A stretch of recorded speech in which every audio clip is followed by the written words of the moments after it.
On the day after Palm Sunday, Mark's gospel reminds us that Jesus and his disciples, they're heading back into Jerusalem and they're going right for the temple.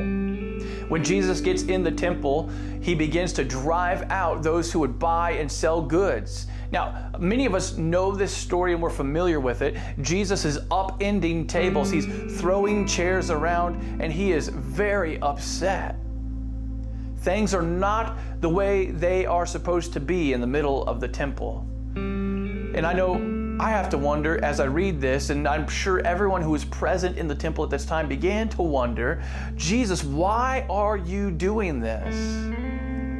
In typical Jesus fashion, he will anticipate this question and he'll respond with a question of his own. He begins by saying, "Isn't it written that my house shall be a house of prayer for all nations? And yet you would turn it into a den of thieves." See, the place in the temple where all nations could come and pray and come and worship, well, that place was the place where everybody had set up to sell sacrifices or change money so that people could buy sacrifices with the right currency. And this is a major problem. At Passover, there's so many extra people that I can't imagine there was much room left for Gentiles and non-Jews to come worship. And so how in the world can they worship? Well, that's Jesus' problem here.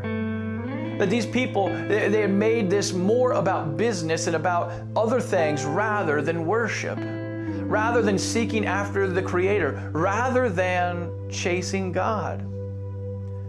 And so Jesus drives the people out. He disrupts the whole system. He disrupts the business, the commerce, and he gets rid of it.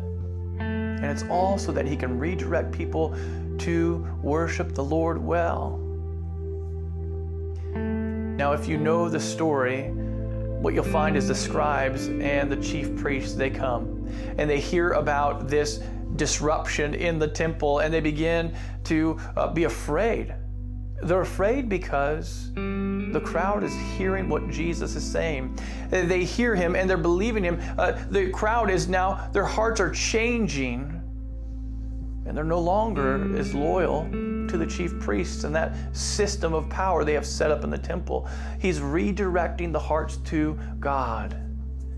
On this Monday of Holy Week, Jesus' cleansing of the temple is timely for us. See, I want to invite you to reflect today and the rest of this week on a few things. Jesus is cleansing the temple because people are no longer focused on worshiping the Lord. So that is the question for us. Each week of the year as we gather as the church, what is the point of our worship?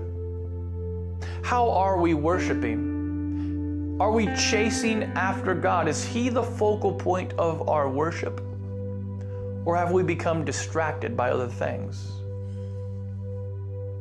In what ways do we, the church, prioritize what we think is central to faithful worship while missing the heart of God? In what ways do we do that? Do we prioritize what we think is central to worship while we miss the heart of God? And the one last question I want to leave you with is this today. How have you idolized certain practices, certain styles, certain preferences in the church at the expense of allowing others to come and worship or to even meet our God?